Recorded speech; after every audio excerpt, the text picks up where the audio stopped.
Salut. Salut. Tu fais ta vidéo? Ouais, donc s'il te plaît, fais pas de bruit. Ok. Bonjour à tous. Aujourd'hui, on va regarder une série bien de chez nous. La Peste. Librement inspirée du roman d'Albert Camus du même nom, c'est une série qui essaye de raconter l'histoire d'une ville qui se retrouve submergée par un variant de la peste. Avant de commencer, je voudrais clarifier 2-3 choses. Premièrement, la critique d'une œuvre d'art, c'est compliqué. Il y a des choses qu'on peut mesurer objectivement dedans, mais ça reste une œuvre d'art. Ça cherche à créer des émotions, et donc ça relève énormément de subjectif. Donc la pertinence des arguments pour parler de la qualité d'un film sera différente pour chaque personne. Il n'y a pas de vérité absolue, et je ne prétends absolument pas de la connaître. Deuxièmement, vu que c'est subjectif, il y aura des gens qui ne sont pas d'accord avec moi. Et c'est une bonne chose. Je vous invite à débattre respectueusement dans les commentaires, s'il vous plaît, ça m'intéresse d'entendre vos arguments. Peut-être même que vous me ferez changer d'avis. Et finalement, jamais je ne vous dirai que vous n'avez pas le droit d'aimer quelque chose, même si je pense que c'est mauvais. Ça m'arrive de pas aimer des films que je trouve très bons, et de bien aimer des films que je trouve mauvais. J'attends vos réactions. En attendant, ne perdons plus de temps, c'est parti pour la peste.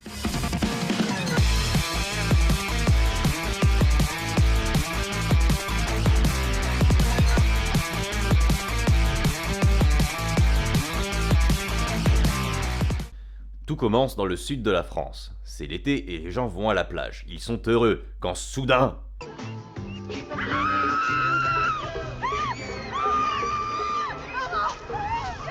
Attention, un cliché!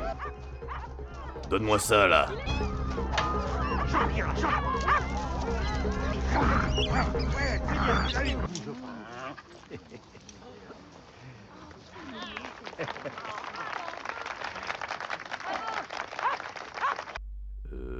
Le mec a tué un rat.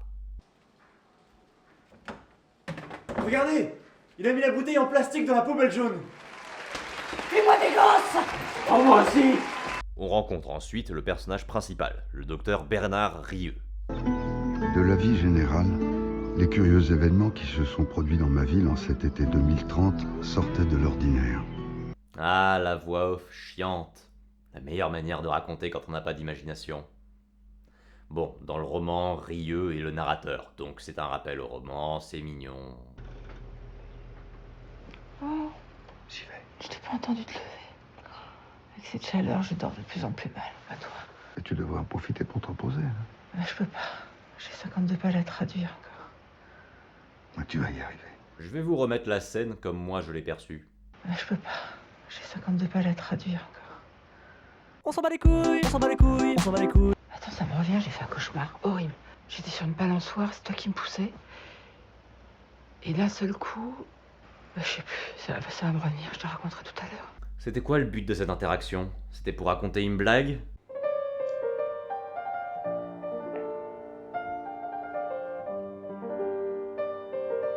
J'ai fait un rêve. Il y avait toi, et notre fils, mort à la naissance. Il s'est retourné et il m'a dit... Je sais plus. Retrouvez les pires humoristes au Grand Point Fistu. Venez nous voir, s'il vous plaît.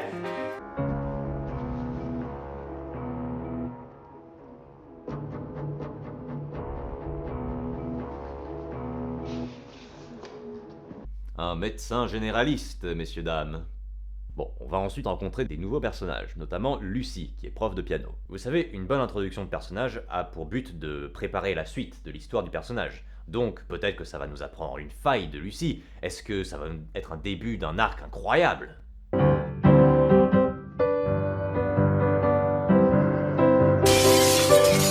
Eh ben non, les gens qui ont écrit cette scène ont décidé que l'introduction d'un personnage principal servirait de transition musicale pour un deuxième personnage principal. Voici Jean Tarou. Jean, il est 11h du matin. And?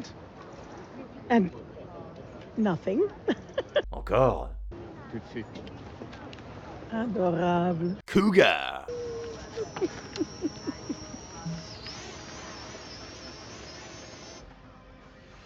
Remarquez comme les services secrets de la ville sont incroyablement discrets. Est-ce que c'est l'univers des Totally Spies? Voici les Sentinelles, une milice secrète du gouvernement français dans cet univers. Tu fais une demande de reconnaissance faciale. Là, réponse positive, tu tapes OK et tu sors la fiche biométrique. Ça a l'air simple d'être un espion. Des voleurs? On vous envoie une patrouille immédiatement. Mes chères concitoyennes, mes chers concitoyens, vous toutes et tous mes amis... Voilà, c'est quoi ça? C'est un panneau municipal ce truc? C'est pas plus pratique d'afficher les messages, comme dans la vraie vie? Mes chères concitoyennes, mes chers concitoyens... Et en plus ça boucle, et vous imaginez les gens qui vivent à côté, qui doivent se taper les mêmes 30 secondes toute la journée? Bon, cette scène nous introduit... Je suis Sylvain Rambert, je suis journaliste à Info Plus, vous connaissez j'imagine.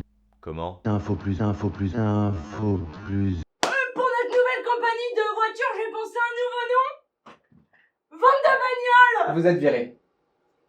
Cette scène arrive à être une introduction de personnage correcte. Sylvain, journaliste d'opposition et habitué des dérives autoritaires du gouvernement, cache son visage des caméras. Sauf que ce crétin a enlevé ses lunettes de soleil avant d'arriver dans un lieu non surveillé, et là c'est pas une critique de Sylvain, mais pour que la reconnaissance faciale fonctionne, il faut que le sujet regarde 10 secondes dans la caméra. La compétence est de mise. Bref, Sylvain vient voir le docteur Rieux pour une affaire. Il y a un mois, dans une déchetterie, on a découvert les cadavres de 3 migrants carbonisés. Un mois plus tôt, c'était des sans-papiers égorgés dans les égouts. Un an qu'il y a des disparitions inexpliquées qui se multiplient comme ça. Toutes ces affaires, elles ont été classées sans suite. Je sais.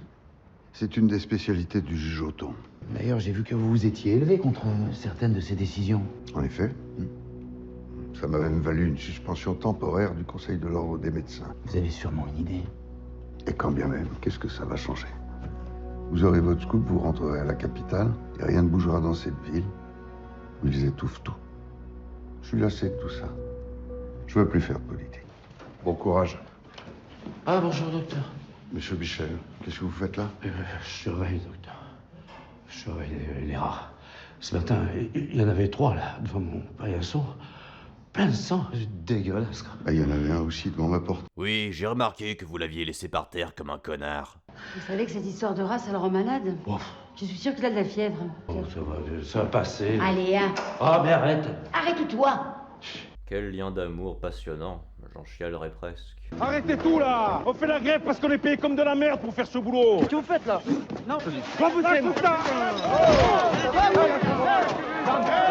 Dites donc, c'est que vous allez me mettre du côté des méchants là? Ah oui, parce que le mec là sur les panneaux municipaux avec le drapeau en arrière-plan, ouais, c'est le méchant. Quoi?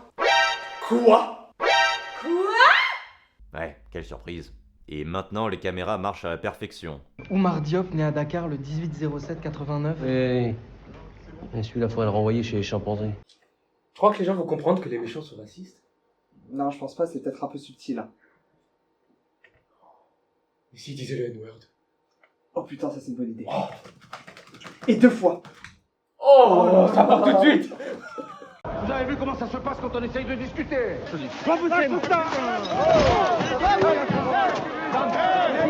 Ils nous prennent pour de la merde. Il faut jamais nous augmenter. C'est pas grave, mon grand. On va la refaire, et cette fois tu vas jouer, s'il te plaît.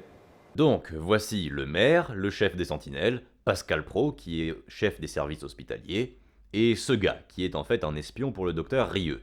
Soyez prudents. Ne vous inquiétez pas.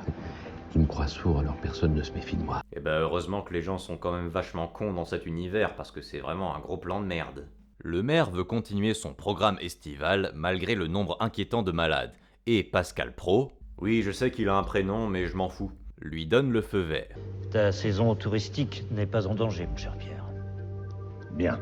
Allez, rencontrons d'autres personnages. Encore? Oui. Rieux va à l'hôpital récupérer du matos pour ses visites. On revoit Sylvain et on rencontre Laurence, sa fiancée et épidémiologue. Sarah, une docteure pote de Rieux, et le professeur Castel, le mentor de Laurence. La moitié de ces personnages ne servent à rien.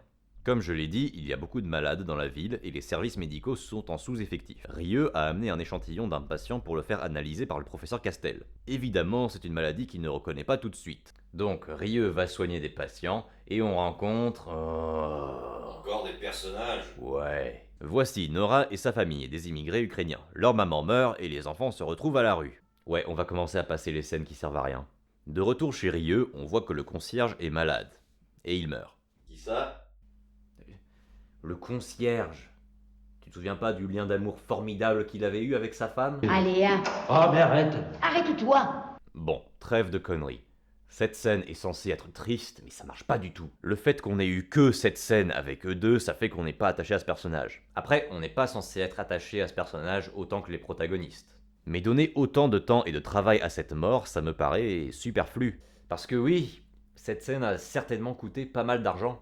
Il faut payer les comédiens, il faut aussi louer l'ambulance, payer le maquillage, les éléments de décor, il faut des gens pour le montage image et le son, le mixage, l'étalonnage, et est-ce que c'était vraiment nécessaire? On sait déjà que des gens proches des protagonistes meurent à cause de l'épidémie. Je dis pas que la mort du concierge est inutile, mais la faire durer autant, ça me paraît superflu, encore une fois. D'ailleurs, on revoit Lucie. Qui ça? Lucie, l'autre protagoniste. Ça me dit rien. Si, c'est la prof du piano du début. C'est elle la voisine du docteur Rieux. Vous connaissez le juge Othon? De réputation. Son fils Philippe, dans ma classe au collège, je lui donne des cours de piano. Bon, le père est vraiment fermé, il pense que c'est une perte de temps, mais lui est vraiment très très doué, quoi. C'est lui qui joue...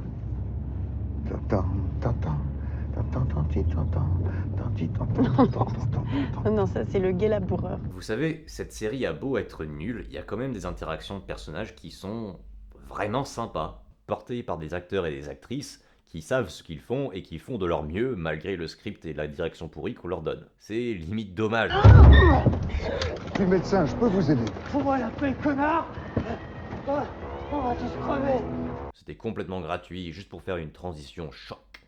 Le lendemain, on retrouve Sylvain avec le faux sourd. Je sais qu'il a un prénom, et je m'en fous. Le faux sourd a amené Sylvain vers cet hôtel pour interroger le juge Othon pour son enquête. Et on ne parle pas de cette histoire de rat à table. C'est compris? Oui, père. Père a toujours raison. Et même quand il a tort. Philippe. Je sais que ça en a pas l'air, mais le juge Othon, c'est le meilleur personnage de cette série. Vous verrez. Bonjour, Sylvain Rambert, journaliste. Je viens vous voir à propos d'un dossier que vous avez classé sans suite.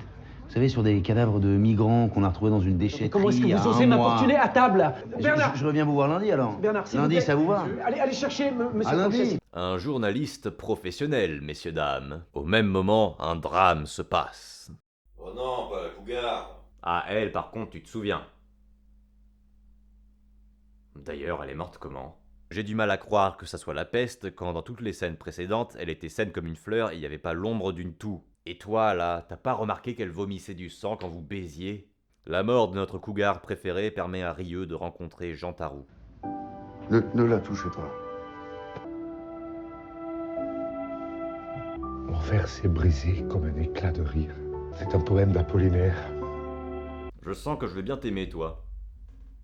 De façon ironique. Rieux retourne à l'hôpital où les premières analyses de la maladie sont arrivées. Alors Alors c'est pire que ce qu'on pensait.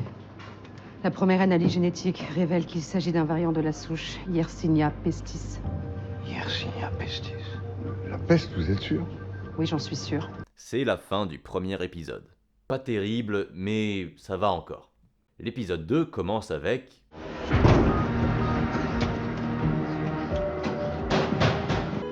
Je t'en supplie, arrête. Arrête. Pauvre con. Vous assassinez un mec en pleine rue sans masque. L'incompétence, c'est un euphémisme en fait. D'ailleurs, les mecs, quand le maire vous dit ça... Eh ben faites taire cet emmerdeur, bloquez son compte, je ne sais pas moi, mais faites quelque chose, hein. Et discrètement. Ça veut littéralement dire tout sauf le tuer. Mais bon, tant que vous cachez le corps, ça devrait... Vous retrouvez le corps de Bartoli dans une décharge. Allez vous faire enculer. L'équipe des protagonistes est allée à la mairie pour leur présenter leur découverte. Et évidemment, ils se font chier dessus. Mademoiselle Molinier, ce sont là des hypothèses, rien que des hypothèses. Vous voulez me gâcher ma saison estivale avec vos hypothèses? Je pense que mademoiselle Molinier s'exprime en son nom personnel et qu'elle n'a reçu aucun mandat officiel du GVV. Vous êtes médecin, vous ne pouvez pas nier ces évidences. Le GVV et sous la tutelle du ministère de la Santé publique, qui lancera, s'il le faut, des analyses plus approfondies et prendra, j'imagine, des mesures rapidement si elles s'imposent. Mais si vous ne faites rien, vous êtes des criminels. Mais enfin, ça va pas! Dès demain, tout le pays sera au courant de cette réunion lamentable et scandaleuse. Ah oui? Un conseil amical, Rieux. N'essayez surtout pas d'affoler la population, parce que ça pourrait vous coûter votre radiation, cette fois pour de bon. Pour le moment, l'épidémie est sous contrôle. C'est bien clair? En vrai, cette scène est pas mauvaise. Pour la peste. Ça montre bien les différents rôles que les antagonistes vont jouer dans la catastrophe à venir et à quel point nos protagonistes sont impuissants face à eux. Mais bon, toutes les bonnes choses ont une fin. Les grévistes ont appris la mort de leur leader et ils ne sont pas contents. Hé, le journaliste! Journaliste! Viens, il faut que je te parle! J'ai des infos pour toi! Je sais qui a tué Bartoli! Je sais qui a tué Bartoli et tous les autres! Tu ne pouvais pas attendre qu'ils viennent te voir? T'étais obligé d'aller rouler des pelles au policier pour lui dire...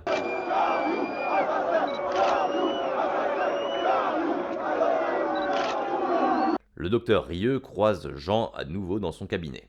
Il lui propose de former des équipes médicales bénévoles. J'ai déjà fait ça en Sierra Leone, en pleine guerre civile. On manque aussi de place, de lits, matériel, de tout en fait. Je peux aussi m'en occuper. Au même moment sur TV Mairie, vraiment. On pourrait appeler notre futur fils Humain Mal! Mais putain, mais qui êtes-vous? Qu'est-ce que vous faites chez moi? Bon, en gros, ils disent qu'il n'y a pas de maladie, que les touristes peuvent toujours venir et que le super opéra va pouvoir se faire sans délai. Lucie donne des cours de piano pour le fils du juge. Mais malheureusement... Elle tousse beaucoup, là, ta maman. Oui, depuis hier.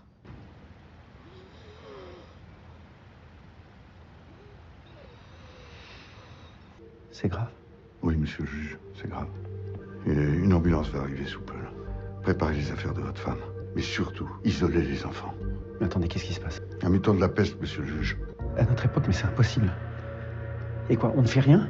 Rien. Non. Le meilleur personnage est en train de se forger. En attendant, on doit se taper cette merde. Votre voisine du dessous. Ah oui, oui, je vois. Enfin, j'entends. Ouais.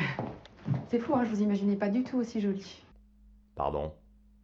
Parce que vous pensez que les profs de piano ont tout un gros chignon avec des lunettes. Ah, quelque chose comme ça, oui. Va te faire voir, connasse. D'ailleurs, je vais t'appeler comme ça maintenant. Donc, Lucie et Connasse se rencontrent. Connasse lui dit qu'elle doit partir à l'étranger pour échapper à la maladie, car elle y est plus sensible. Pendant ce temps, Sylvain reçoit un appel de sa fiancée partie à la capitale. Le patron du GGV m'a interdit d'aller au ministère. Quoi? Il dit que le gouvernement s'en occupe. Attends, ça sent pas bon, ça. Non, ça sent pas bon, non. Tu sais qu'il parle d'immunité collective? Ah ouais? Tu sais combien de morts il faut pour atteindre l'immunité collective sans vaccin? C'est n'importe quoi. Tu vas faire quoi, là? On s'en bat les couilles, on s'en bat les couilles, on s'en bat les couilles. Faut que je retourne convaincre le directeur. Oh, lâchez-moi! Lâche-moi aussi!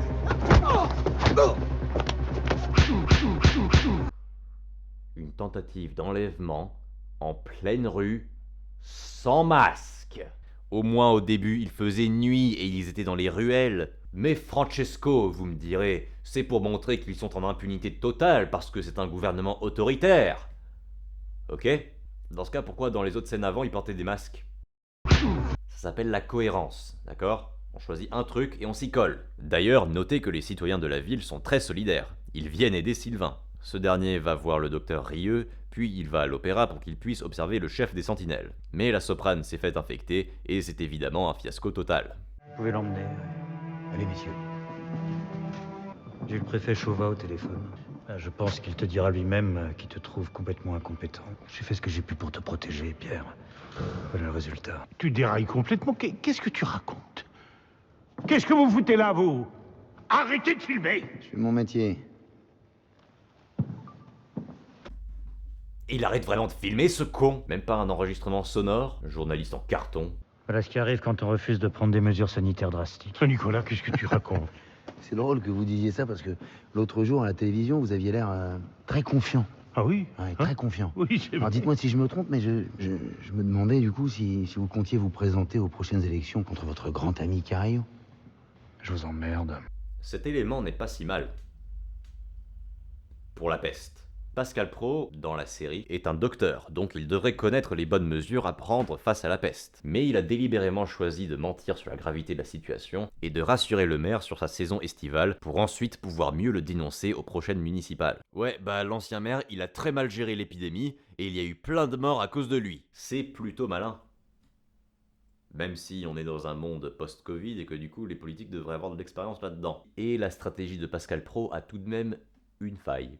Ouais, bah l'ancien maire, il a très mal géré l'épidémie, et il y a eu... Ouais, mais lui il m'a menti en me disant que c'était pas dangereux malgré le fait qu'il est médecin, et il y a plein de gens qui peuvent me soutenir. Merde. Je sais pas si c'était dans le roman de Camus, mais ça prouve qu'au moins il y a eu de la réflexion pendant l'écriture.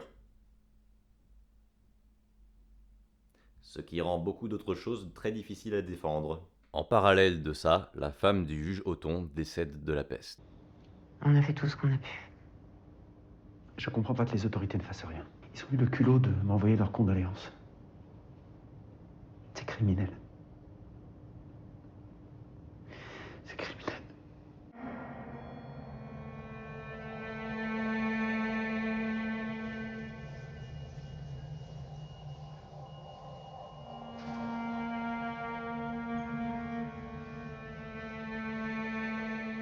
Cette séquence est superbe. Pour la première fois, cette série me fait compatir avec un personnage. Pourquoi ça marche mieux qu'avec le concierge? Parce qu'on a pris plus de temps pour rencontrer la famille Othon. Et la réaction des proches n'est pas surjouée. Après, l'intention du réalisateur est différente pour les deux séquences, mais ça reste intéressant à analyser. Maintenant, le juge Othon décide de se venger, mais pas de la meilleure des manières.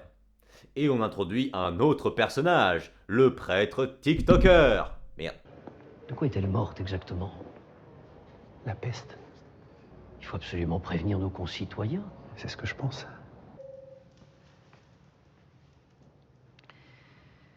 Mes bien chers frères et sœurs, mais ce que j'ai à vous dire aujourd'hui est d'une gravité exceptionnelle.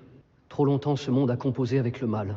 Vous avez cru qu'il vous suffisait de vous confesser, de communier le dimanche pour être quitte, mais ça ne pouvait pas durer. Dieu, lassé de votre criminelle insouciance, vient de détourner son regard, car un fléau issu de vos péchés est en train de ravager notre ville, la peste. Vous voici désormais dans les ténèbres de la peste. Et vous savez maintenant que ce mal vient de vous. Ainsi soit-il. J'ai plein de choses à dire. Déjà pour la forme. D'où le prêtre peut diffuser sa vidéo Insta TikTok sur les panneaux municipaux? Pourquoi il le fait depuis l'application photo de son téléphone? Et pour le fond, c'est quoi ce prêtre de merde? Quel prêtre digne de ce titre irait dire à toute une population de gens que la maladie mortelle qui va s'abattre sur eux, c'est de leur faute? Ce personnage est pourri. Et ça va pas s'améliorer. Pendant ce temps, Rieux va voir l'avancée des brigades sanitaires. Et j'ai trouvé des volontaires pour nous aider, comme quoi il faut pas désespérer. Avant de quitter la mairie, Cariou a signé un décret pour qu'on réquisitionne le collège. Et c'est là qu'on installera notre hôpital auxiliaire. Faut que l'herbe pousse et que les enfants meurent. Non mais vous arrêtez avec vos citations, hein. Qui c'est qui a écrit cette connerie? Victor Hugo. Elle aurait mieux fait de pas l'écrire. Un extrait réutilisable dans plusieurs situations.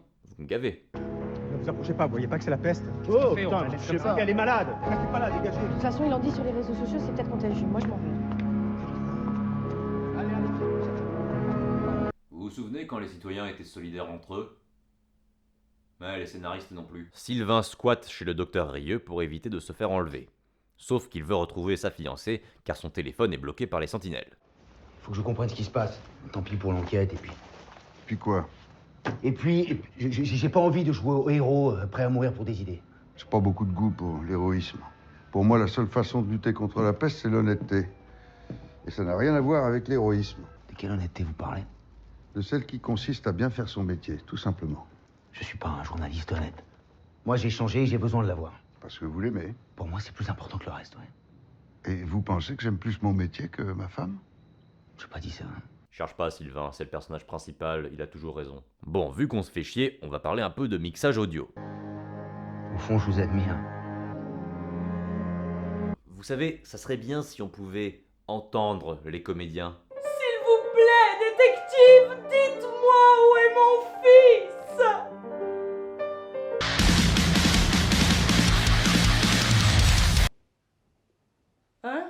le préfet arrive en ville pour prendre les fonctions de l'ancien maire, joué par un très bon acteur. L'arrivée du préfet nous apprend que le gouvernement français a un plan par rapport à l'épidémie. C'est donc la première phase du plan D.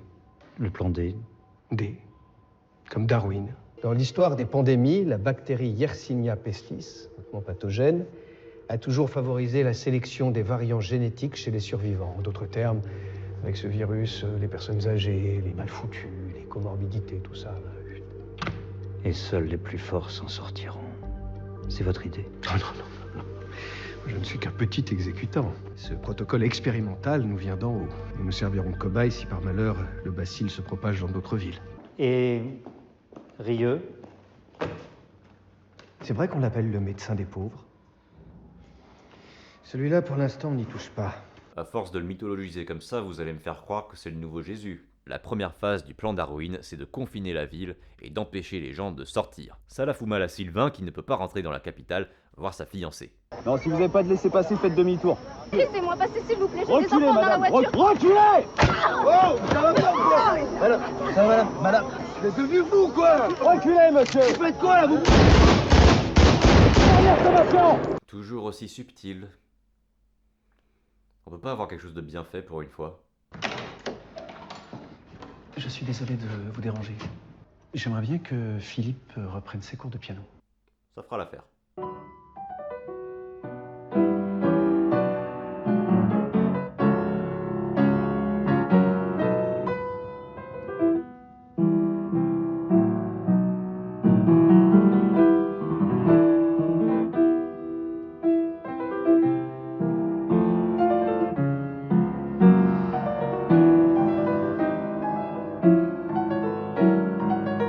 La raison pour laquelle c'est lui le meilleur personnage, c'est qu'il a l'arc le mieux exécuté selon moi. Au début de l'histoire, le juge Othon ne se rend pas compte des responsabilités de son travail et ce dont sa famille a besoin pour être heureux, notamment son fils qui veut faire le Conservatoire national de musique, mais son père refuse. C'est uniquement après avoir perdu la femme de sa vie qu'il s'ouvre enfin aux besoins de son fils. C'est tragique, mais beau.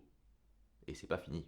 À l'étage au-dessus, Sylvain reçoit enfin un appel de Laurence. Laurence, ça va? T'étais où? J'ai pas pu t'appeler, Sylvain. Je suis surveillée jour et nuit. Écoute-moi. Hier, le directeur du GVV a parlé d'un plan D. Vous savez ce que ça veut dire? C'est qui le... Qu'est-ce qu'il fait, lui? Oh, tu la lâches. Avant si maintenant, je vais venir te chercher, d'accord? Pourquoi vous ne coupez pas les communications de l'ordinateur avant de la kidnapper? Vous pouvez le faire avec des téléphones, les ordis ça devrait pas être plus compliqué. C'est la fin de l'épisode 2. On passe donc à l'épisode 3. L'épisode 3, c'est le pire. Il contient tous les pires défauts de cette série, et ça commence direct. Le préfet nous fait sa version de « Nous sommes en guerre » sur les panneaux municipaux. Et oui, les panneaux municipaux sont très utiles quand tout le monde est putain de confiné. Contre ce terrible virus. Je crois que les gens vont comprendre que les militaires sont méchants. C'est pas sûr parce que je crois que la scène où il tape la femme, là, c'est peut-être un peu subtil. Tu vois? Putain, j'ai une idée. Et si il tuait un chien? Là. Là, c'est pas mal. Ben oui, c'est parfait, parce que les chiens, ils sont gentils. Et oui. Et si on les tue, bah on est méchants. Exactement. Et bah c'est parfait. Ça part tout de suite encore. Nickel. Oh putain. Docteur, il m'a envoyé pour vous sauver. Mais qui vous envoie, madame? Dieu. Il m'a visité cette nuit et m'a dit que la peste était la signature de Belzébuth. Vous êtes au courant? Bien sûr, madame. Dieu et moi, on se comprend depuis longtemps. Tu te fous de moi? Sharon! Tu mérites pas l'amour de Dieu! On en reparlera après. Vous avez eu du nouveau? Les contacts avec le GVV sont filtrés, mais ce matin en réunion, je les ai entendus parler d'un plan Darwin. Le gars dit le plan machiavélique du gouvernement en réunion, face à des gens qui n'ont pas été briefés avant et qui peuvent être en désaccord avec ce plan. Crétin. Oh non, putain. Lucie, je vous présente Nora, Vassili, Lélia. Bonjour. Bonjour. C'est une voisine qui accepte de vous héberger. Enfin, provisoirement. Voilà. C'est ta femme? Ah non. Ah non, pas du tout. Non. Je vais en parler vite fait. Depuis leur première scène, il y a une tension romantique entre ces deux qui est hyper bizarre et qui ne mène à rien. Je n'ai aucune idée si c'est fait exprès ou pas, mais dans les deux cas, c'est chiant. Donc, Rieux va voir le préfet pour demander du matériel pour les brigades sanitaires. Un plan Darwin. Je vois pas du tout de quoi vous voulez parler. Mes sources sont formelles. Vos sources? Écoutez, Rieux, vous faites du bon boulot, Et continuez dans ce sens, il n'y a jamais eu de plan Darwin. Cette scène est débile. Rieux décide de faire un coup de poker en révélant qu'il sait tout du plan Darwin. Donc il révèle qu'il y a une taupe dans la mairie, perdant ainsi l'effet de surprise et se mettant en danger, lui et son ami. Vous me direz que peut-être il compte sur sa réputation pour se sauver. C'est vrai qu'on l'appelle le médecin des pauvres. Celui-là, pour l'instant, on n'y touche pas. Cette réputation pourrait servir de bouclier pour Rieux.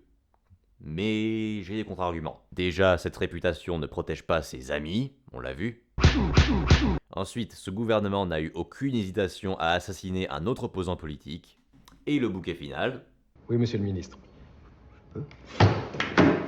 Agression sur le préfet. C'est condamnable. Qui c'est qui a écrit cette connerie? Décidément, les gens adorent toucher les gens dangereux dans cet univers. Pardon, monsieur le ministre. Bon, les gens sont tendus, oui.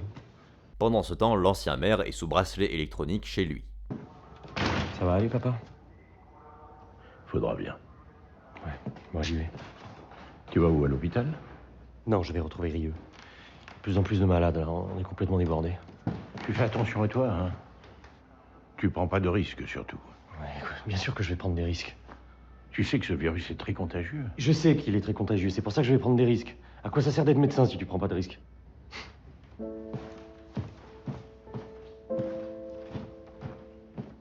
Je suis désolé, mais vous n'arriverez pas à me faire ressentir de l'empathie pour ce mec. Oh, regardez, il a un fils aimant qui travaille pour les brigades, et il va révéler tous les secrets du gouvernement, et il va se tirer une balle après comme un lâche. Vraiment, ce personnage, dans son état actuel, n'a aucun trait rédempteur. S'ils avaient pris plus de temps pour le développer, ça aurait pu être intéressant, voire touchant. Mais là, ce personnage ne mérite rien d'autre que mon mépris. Dites-moi ce que vous pensez. Mon père, c'était un salaud? Si tu as besoin de moi, tu sais me trouver. Sylvain fait une copie de la confession du maire et demande à Rieux de cacher le vrai. Je vous dérange? Bon, j'ai un autre service à vous demander. Un autre groupe d'enfants? On est complet. Non. Est-ce que vous pourriez garder ça chez vous? Rieux, cacher les preuves, ça ne veut pas dire mettre en danger mes proches. On passe à Nora, qui est allée faire les courses. Moi, c'est Jackie. Et alors? Oh putain, faut que je vous résume cette merde. En gros, depuis le dernier épisode, Jackie traque Nora, pervers. Et là, il décide d'aller la rencontrer dans la vraie vie. Mais jamais de la vie, ça va marcher. Dans le coffre de ma voiture, il y a de quoi nourrir un régiment. Ça t'intéresse? Je bosse à la mairie. On a des stocks de bouffe, de flotte. Je te donne tout ce que tu veux, gratos. Pourquoi vous feriez ça? Bah, pour tes beaux yeux. Je peux? Non, t'inquiète pas, je suis pas malade, je te promets. Je suis testé tous les matins. Ok. Jackie lui donne un téléphone de sentinelle pour qu'elle puisse l'appeler sans se faire tracer. Pendant ce temps, la phase 2 du plan Darwin s'enclenche. C'est pour ça que j'ai décidé de supprimer le couvre-feu. Le port du masque ne sera plus obligatoire. Et quand prendra effet la levée des interdictions? Immédiatement. Et donc, tout le monde va se retrouver pour se câliner et baiser. On pourra pas dire que c'est pas réaliste. Ouh là là, c'est la décadence, hein. Oh, viens Lucie, on va se baigner avec Vassili et Lélia. Non, on vous sort. sortez pas d'ici. Absolument. Lucie, c'est clair que Nora ne comprend pas la complexité de ce qui se passe. Explique-lui. Et les promenades en mer. Mais tu as entendu ce qu'elle a dit? Elle a dit qu'il n'y avait plus le couvre-feu là. Ça veut dire que là, on peut sortir. Vous ne sortez pas d'ici. Tu as tout le temps du monde pour lui expliquer. Fais-le. Mais tu me fais chier, toi! Ah, mais explique-lui, bordel! Comment tu veux qu'elle comprenne si tu lui expliques pas? Pourquoi vous êtes connes toutes les deux? Pendant ce temps, Philippe, le fils du juge, tombe malade et meurt.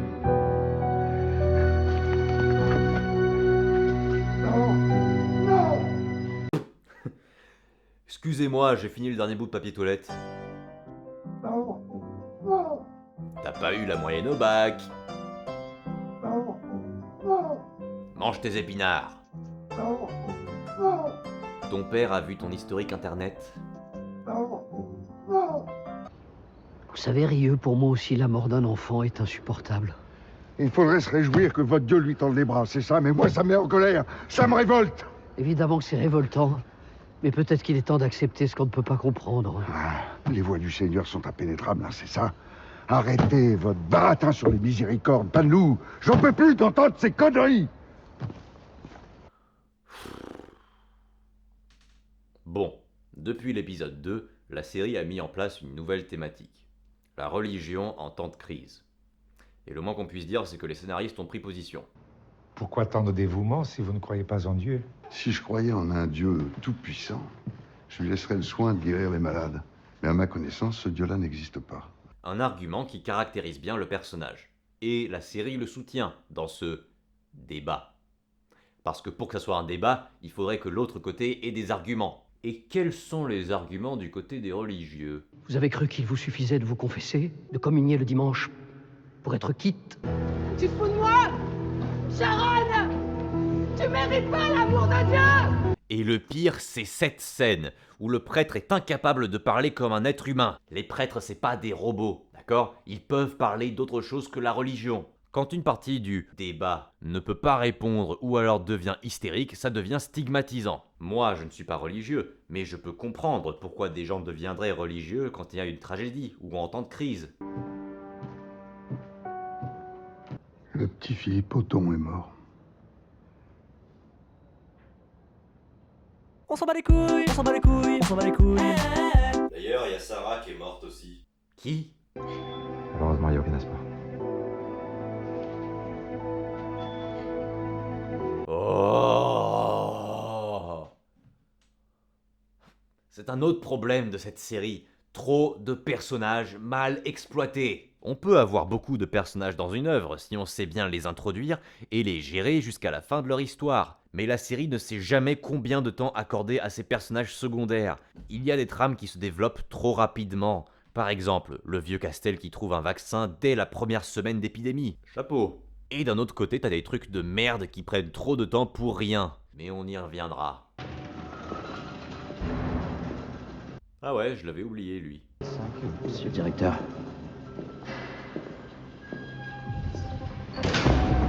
Hé! Je t'ai ça! Je t'ai ça! Tu vas pas arrêter. Pousse pas, toi!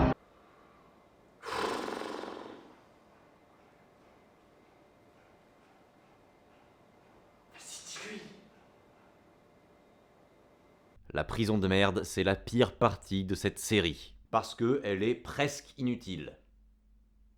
Presque. Oui. Garde municipal, vous cherchez Sylvain Rambert. Écoutez, Bourg, il se trouve que le directeur de la prison est très lié au ministre de la Sécurité intérieure. C'est son petit-neveu ou filleul, je ne sais quoi. Vous doutez donc que toute cette histoire est surveillée de très près et je n'ai aucune envie que mon nom soit associé à un bain de sang. Alors pour une fois, on va essayer de régler ça proprement. Qu'est-ce que vous me voulez? Si Monsieur Rambert est ici, c'est qu'Oumar Diop exige que le négociateur soit, je le cite, une personne de confiance, en l'occurrence vous, le journaliste. Je veux bien servir de négociateur, mais à une condition. Que vous libériez Laurence Molinier. Elle aussi, elle a été prise en otage dans son laboratoire. Ça vous dit rien, ça? Si, bien sûr. Le préfet admet ouvertement à un journaliste d'opposition qu'il sait que sa fiancée a été kidnappée par son gouvernement. Crétin. D'ailleurs, toi aussi, je vais t'appeler comme ça maintenant. Bref, les protagonistes font une réunion. Chacun doit se sentir libre d'accepter ou de refuser de venir avec nous. J'en suis, évidemment. Moi aussi. Moi, je vous suis sans hésiter. Attendez, partez pas si vite. J'ai un mauvais pressentiment. Oh, on n'est pas fous. On tient à la vie. Je n'en peux plus de voir tous ces pestiférés mourir autour de moi. Moi qui me souviens jamais de mes rêves. Cette nuit, je vous ai vus. Dans la prison, vous étiez tous contaminés. Vous tombiez comme des mouches dans une fosse commune, les uns après les autres. Encore un cauchemar prémonitoire qui ne sert à rien. Je suis souvent venu ici avant l'épidémie. On respire toujours mieux en prenant de la hauteur. Un petit paradis avant l'enfer. J'aimerais bien savoir ce qui vous y pousse dans cet enfer. Lucie n'a pas voulu me répondre, mais vous? Lucie, je pense qu'elle est un peu amoureuse de vous. Oh, arrête, Jean, tu mets tout le monde mal à l'aise. Moi, c'est la honte. Honte de quoi? Quand j'ai fui ma famille, je suis parti en Amérique du Sud. Je me suis engagé dans un groupe clandestin, d'outre-gauche. Et je menais une double vie. Étudiant aux Beaux-Arts le jour et terroriste la nuit. Et c'est comme ça que j'ai participé à l'enlèvement d'un conseiller du président de l'époque. Et on a voté sa mort. Et on l'a tué. Depuis, j'ai perdu la paix. J'étais comme mon père, ni plus ni moins. Moi, je me rends compte que si je vous ai amené dans cet endroit, c'est pas uniquement pour la vue. À 2 pas d'ici, il y a un petit cimetière. C'est là que mon père est enterré. Il est mort dans un accident de voiture. Je n'avais pas 1 an. Il n'en avait pas 25. Et à chaque fois que je vais sur sa tombe, je suis frappé par le même sentiment d'injustice. Il est mort avant d'avoir commencé à vivre, tandis que moi, j'ai plus de 2 fois son âge. Ma mère me disait souvent qu'il était drôle et courageux. Vous détestiez votre père, et moi je ne sais rien du mien. Comme ça, tous les deux, on a des fantômes qui nous rapprochent.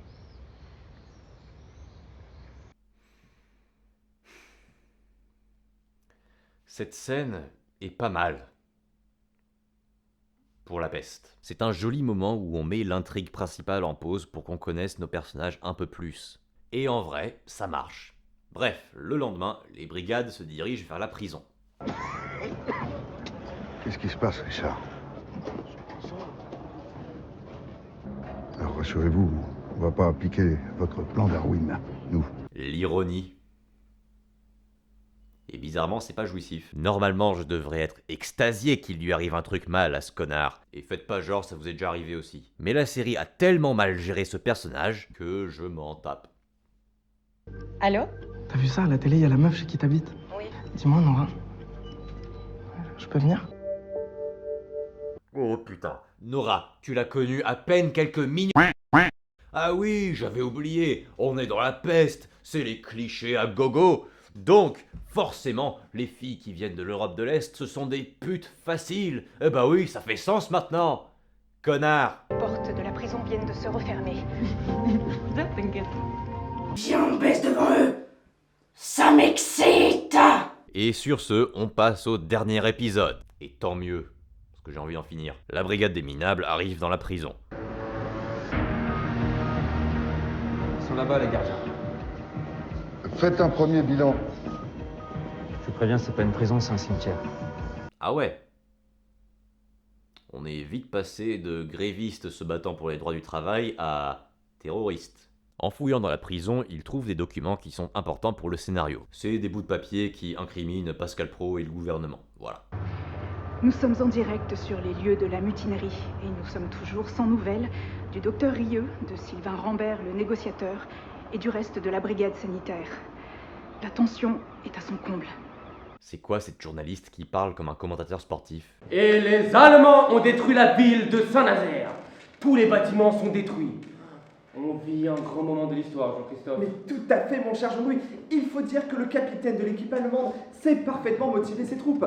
Malgré la moustache ridicule. Mais enfin, Jean-Louis, pas le physique, nous avons dit pas le physique. C'est quoi ça? De quoi? Ça, je sais pas. Je l'ai trouvé tout à l'heure dans la boîte à bijoux.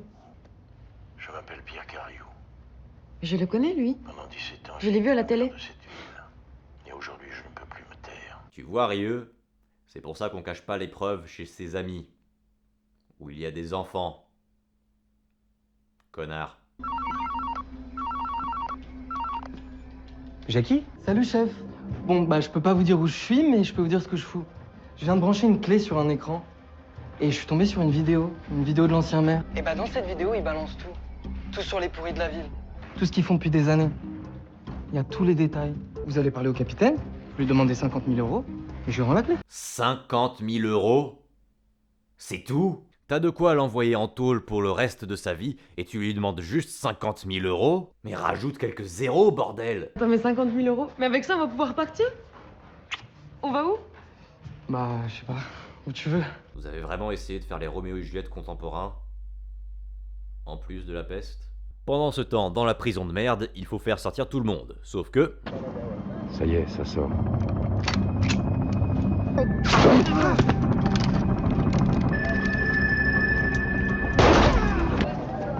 Bon! Mardieu a pas eu ce qu'il méritait. Vous aussi, vous aurez ce que vous méritez. C'est des armes en plastique que vous avez. D'ailleurs, voici les seuls personnages noirs de la série. La suite.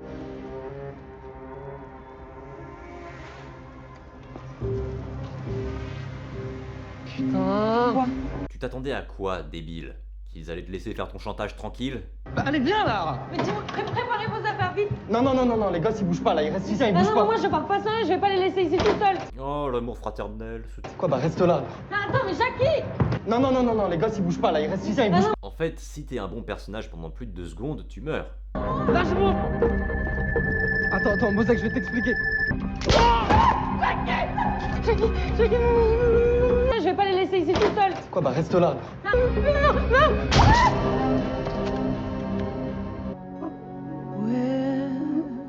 Mais c'est vraiment pour elle que je me sens mal dans cette scène. Elle a passé la pire semaine de sa vie, la pauvre. D'ailleurs, c'est un témoin. Pourquoi tu la tues pas, elle? Il s'appelle Bozek. Et c'est lui qui va se charger de ta formation. C'est vrai que ça explique pas mal de choses. Bref, c'est la déprime, pas pour moi. Mais il y a une bonne nouvelle. On va peut-être essayer autre chose.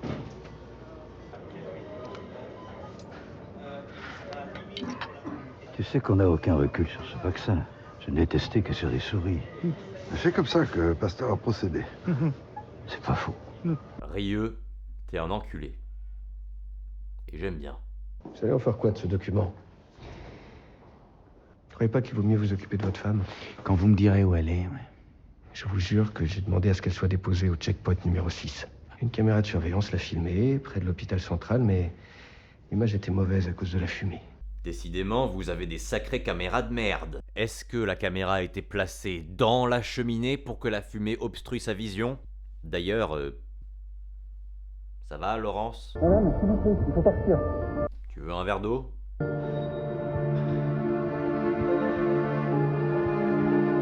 Qu'est-ce qu'elle a? Cherchez partout, rien. Soit il ment comme d'habitude, soit elle était infectée. Je reviens de l'hôpital, je l'ai pas vu. Ou alors ils l'ont bien relâché, mais ils lui ont fait ce qu'ils font aux opposants politiques. Lobotomie chimique, ça s'appelle.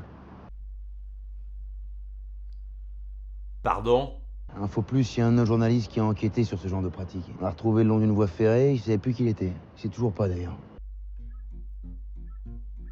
Pourquoi vous nous introduisez ce concept maintenant? Lors du dernier putain d'épisode? Oh bah ça va. Est-ce que vous auriez mieux fait, vous? C'est nous les scénaristes ou c'est pas nous? Mais ouais, nous on est les frères Tarantino de France TV. En plus, nos personnages ils disent le N-word. 2 fois. Oui, c'est vrai que cette histoire de lobotomie chimique n'aurait pas pu être utilisée avant. Je t'en supplie, arrête. Ah bah si, en fait. Et si, au lieu de le tuer stupidement, les sentinelles l'avaient lobotomisé? Déjà, ça introduit ce concept plus tôt, au lieu de le sortir du trou du cul de nulle part le dernier épisode. Et surtout, c'est plus en rapport avec les instructions qu'on vous a données. Eh ben faites taire cet emmerdeur, bloquez son compte, je ne sais pas, mais faites quelque chose, hein. Et discrètement. Imaginez si les grévistes s'étaient réveillés un matin et avaient vu leur chef perdre la mémoire et la volonté de combattre. Ça leur aurait foutu un énorme coup au moral. C'est logique que ce gouvernement fasse ça. Et on aurait pu avoir un arc de personnage sympa où ce mec se voit obligé de prendre la relève de son mentor. Ben non. On n'a pas eu ça. C'est pas facile à dire, mais je le dis. Vous m'en voulez? Je sens que vous m'en voulez de pas être venu avec vous à la prison. Je vois bien, docteur, vous m'évitez. Mais vous vous trompez complètement, Joseph. Et quand on voit comment ça s'est terminé, croyez-moi, vous avez eu raison. Vous êtes sûr? Joseph, je ne vous en veux pas. Ah. Il n'y a rien à ajouter. Vous savez, docteur, chaque fois qu'une nouvelle malade arrive ici, j'ai toujours peur que ce soit ma femme. Votre femme? Vous êtes marié? Je me suis marié très jeune à une jeune fille de mon quartier. On a vécu ce qui arrive à de nombreux couples. Hein. On se marie, on travaille, et on travaille tant qu'on oublie d'aimer. Alors, vu indépendamment, c'est une bonne scène de personnage. Mais ça sert à rien de la mettre là, maintenant, lors du dernier épisode. Je veux pas vous ennuyer avec mon histoire qui est tellement... Banal. Vous trouvez toujours le mot juste, docteur? Mon père, c'était un salaud. Si tu as besoin de moi, tu sais me trouver. D'une certaine manière, il a pas tort. La fièvre est complètement tombée. Oxymétrie normale. J'ai arrêté les antibiotiques. Ah bah oui, bah voilà. Bah le vaccin miracle est trouvé au bout d'une semaine d'épidémie. Bah allez, voilà, pourquoi pas. Pendant ce temps, oh bah tiens, quelle coïncidence. Pile l'endroit où se trouve Jean, et bah Laurence se trouve là aussi. Mais c'est génial, le monde est petit. Oh putain, on a plus le temps.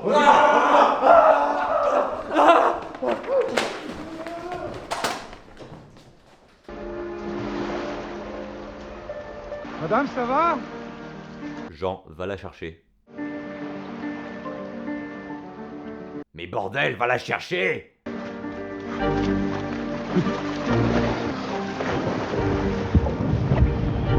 Eh oh, elle avait pied il y a 3 secondes, hein.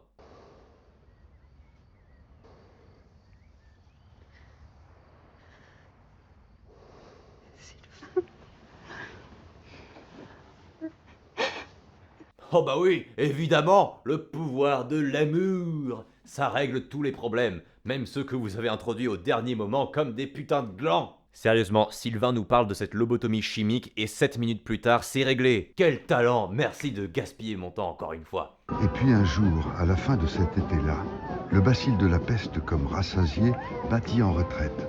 Il regagna la tanière inconnue d'où il était sorti. Partout, dans les rues, sur les places publiques, tout le monde fêtait la libération. Vous avez entendu les gens? Tout va mieux, bah oui, pas de seconde mesure, aucune conséquence, c'est comme si c'était rien passé, on enterrera nos morts plus tard. Aujourd'hui, c'est jour de fête, regardez, il y a des gens qui jouent sur des manèges et des gens qui font la trompette, c'est génial la vie. Pascal Praud prend tout le crédit pour le vaccin, mais il se fait virer par crétin à cause des documents trouvés dans la prison, et Jean devient malade. En fait, c'est mon passé qui me suit comme une ombre. Le mal qui est en moi, c'est ma mauvaise vie d'avant. Salut Bernard. Salut Jean. Mais vous allez vous marier? Qui? Vous deux. Mais non, Lélia. Quoi? Lucie et moi, on est juste bons amis. Je suis déjà marié avec une femme que j'aime. Ouais, je te crois, ouais. Nora, elle reviendra pas. Elle est partie avec son amoureux. Faut imaginer qu'elle est heureuse. Ça, c'est dépasser une limite. Vous allez faire croire à ces enfants que leur sœur les a volontairement abandonnés pour les beaux yeux d'un mec, au lieu de dire la vérité, beaucoup moins douloureuse dans le long terme. Je trouve ça ignoble comme comportement. Ces deux personnages étaient correctement appréciables jusque-là. Maintenant, c'est des enculés. Vous croyez vraiment que ce mensonge va leur éviter des années de thérapie à l'avenir? Vous voudriez bien nous jouer un peu de piano? Oh oui, ça serait trop bien. Tu pourras m'apprendre? Oh oui, moi aussi. Ouais. Eh bah, ils ont l'air de bien le vivre. Le prêtre convoque Rieux pour qu'il le filme. T'avais pas du matos à toi? En fait, il veut que Rieux possède la vidéo où le prêtre dénonce le plan Darwin et qu'il puisse la donner à Sylvain qui va la publier dans son journal. J'ai péché par orgueil. Dieu ne m'a rien soufflé à l'oreille. Il m'a juste permis de voir ce que je ne voulais pas voir. Je ne voyais pas que les assassins sont parmi nous, déguisés en bons croyants, comme le préfet Chauvat. Ah, ce personnage, hein, il essaye, hein, mais il n'arrive jamais à être comme le juge. Ils ont tenté de lui donner un arc de rédemption aussi, mais le problème c'est que sa faute initiale est pourrie. Un prêtre digne de ce nom ne dirait jamais à une populace que le fléau qui s'abat sur eux c'est de leur faute. Mais puisqu'on parlait du meilleur personnage... Vous avez vous-même revendiqué l'assassinat de M. Oumar Diop, qui a entraîné de facto celui du directeur de la prison. Vous serez remis aux autorités militaires, seules compétentes pour votre procès. Maintenant, suite à vos déclarations et à la lumière de ces récents événements, j'ai par ailleurs décidé de reprendre l'instruction du dossier concernant l'assassinat de M. Jo Bartoli et celle de plusieurs autres dossiers dont j'avais ordonné le classement. Ça, c'est un bon arc. Le mec était l'incarnation de la justice feignante, mais la perte de sa femme et de son fils lui ont fait ouvrir les yeux sur le rôle qu'il jouait dans cette société injuste. Et il s'est repris en main. Il a pris ses responsabilités pour devenir un homme meilleur, digne et juste. C'est beau pour la peste. Et justement, j'ai peur que ça ait été fait par accident, au vu du reste de la qualité de cette pourriture de série. Sylvain et Laurence partent aux États-Unis pour, respectivement, finir son article et faire produire le vaccin du professeur Castel dans des labos plus équipés. Et le faux sourd retrouve son voisin pendu dans son appartement. Qui ça? Bah... Ah merde, j'ai oublié de parler de lui. Ah, je me demande pourquoi, tiens. Ah oui, c'est parce que ce personnage ne sert à rien. Chacune de ses apparitions est une perte de temps. À un moment dans l'épisode 3, il reçoit Sylvain pour lui filer un tuyau sur un mafieux qui pourrait le faire quitter la ville et retrouver sa fiancée. Donc Sylvain va voir le mafieux et... Quitter la ville en ce moment, c'est compliqué. Désolé, je peux rien faire. Attends. Pourquoi tu m'as fait venir alors? Tu m'expliques? Allez, dégage. Et ça sert à rien. Ces scènes ne sont là que pour remplir. Des personnages qui ne servent à rien dans l'intrigue, ça existe dans des œuvres que je considère très bonnes. Sauf que dans ces œuvres, ils apportent quand même quelque chose. Peut-être qu'ils servent l'ambiance du monde, ou alors ils renforcent les relations entre les personnages. D'ailleurs, c'est le cas de Lucie. Elle ne sert pas beaucoup à l'intrigue, mais elle renforce la camaraderie entre nos personnages en se portant volontaire aux brigades. Mais lui, c'est du vide, y a rien. C'est censé être un arnaqueur qui profite de la faiblesse des gens, mais à la fin il se suicide parce qu'il n'a pas réussi à vendre une contrefaçon à des touristes. Au total, j'ai à peu près 20 minutes de temps perdu dans cette série. Si vous pensez que c'est pas beaucoup, c'est que vous n'avez aucune idée que c'est la durée d'un épisode normal de plusieurs séries. Bref, Connasse est de retour, il y a des feux d'artifice, la vie est belle. D'ailleurs, je pense que Rieux trompe Connasse avec Lucie. Petite théorie. Et cette série pourrie est enfin terminée. La Peste est partie d'une bonne base. Et c'est pas n'importe quelle base. C'est un roman d'Albert Camus, qui a eu une renommée internationale. L'idée était bonne. Ce que La Peste, la série, foire, c'est l'exécution de l'idée. Et je pense pouvoir résumer le gros du problème en un mot.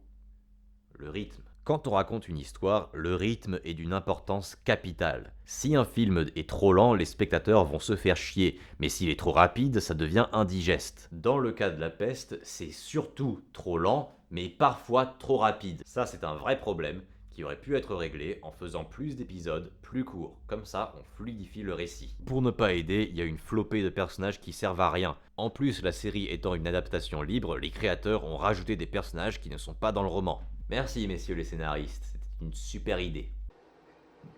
Je crois que c'est du sarcasme. Je sais pas. La série a de bonnes thématiques, mais encore une fois, il y en a beaucoup trop qui sont mal exploitées. Manque de subtilité, des personnages pas intéressants, ou limite caricaturaux. Encore une fois, c'est pas parce qu'un thème est bon qu'on doit ignorer le cadre dans lequel il a été amené. C'est important de parler des dérives du totalitarisme, de la vidéosurveillance, du racisme, etc. Mais comme c'est des thématiques complexes, et qu'on n'est pas dans une œuvre destinée pour les enfants, il faut bien les développer, sinon le spectateur adulte se sent infantilisé. Alors bonjour les enfants! Aujourd'hui je voulais vous dire que ce n'était pas bien d'être méchant. Dame, on est dans une fac de lettres. Exactement, mais c'est qui? Hein?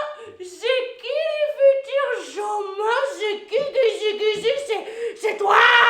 Et c'est vraiment dommage, parce que cette série avait un putain de potentiel. Et on le voit ce potentiel dans quelques rares moments. L'arc du juge Othon, quelques scènes correctes, même visuellement cette série est belle. Mais bon, c'est pas parce qu'il y a une cerise dessus que je vais dire que ton gâteau à la merde il est bon. La classe. En quelques mots... Qui c'est qui a écrit cette connerie? Mais mine de rien, je suis content d'avoir trouvé cette série. Parce que pour commencer les vidéos, j'avais besoin d'une valeur étalon de la médiocrité. Une œuvre qui cumule plein de mauvaises choses pour pouvoir bien me lancer. Sur ce, moi j'ai besoin de me reposer un peu après cette purge. La prochaine fois on sera un peu plus positif. D'ici là, je vous souhaite bon vent. Prenez soin de vous, prenez soin de vos proches, et à la prochaine.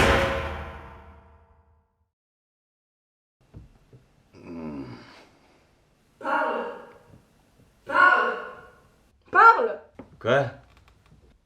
Alors tu as parlé? Mais quoi? Qu'est-ce que tu veux, bordel? Qu'est-ce qui donne le droit de me parler de ma série préférée? Hein? Oh regarde, j'ai trouvé des bonbons! Qu'est-ce que c'est? Armure en scénario?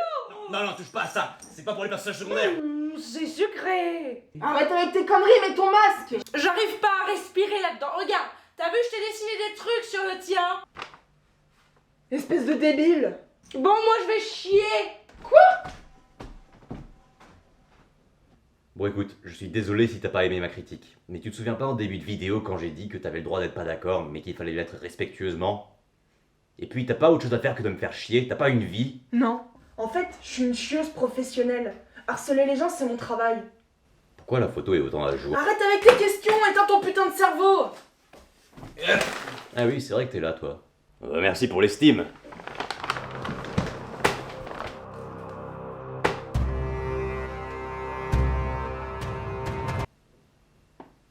Ah oui, je suis sauvé, là. Je te vois pas faire mieux. Un petit coup de main. Je suis ligoté, du con. Faut que tu me dises un truc pour m'énerver. Rouille.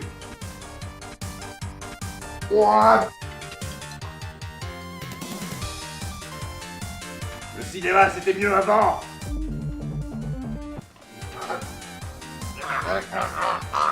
Le CGI dans les films, ça les rend automatiquement moins bien.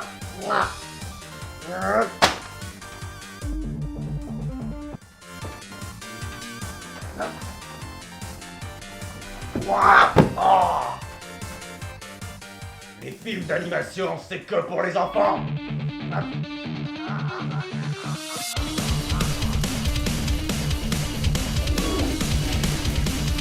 Mais alors, qu'est-ce qui se passe?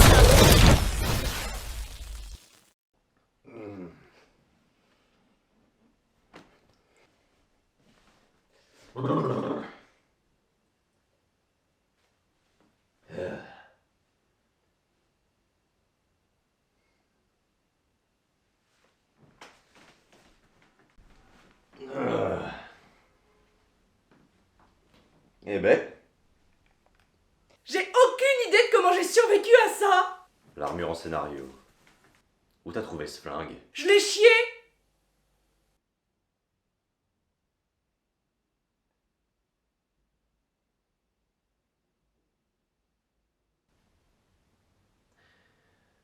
Bon bah, tu peux y aller maintenant. Bah non, t'as tué ma pote. Alors, t'as des bons arguments, mais si tu te tires dessus, bah tu pourras la revoir.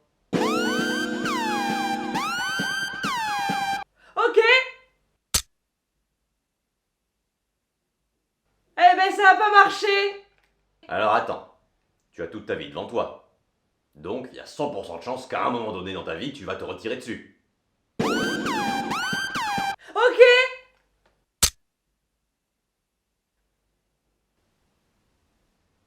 T'as bouffé combien de bons becs? Tout le bol. Va te faire enculer.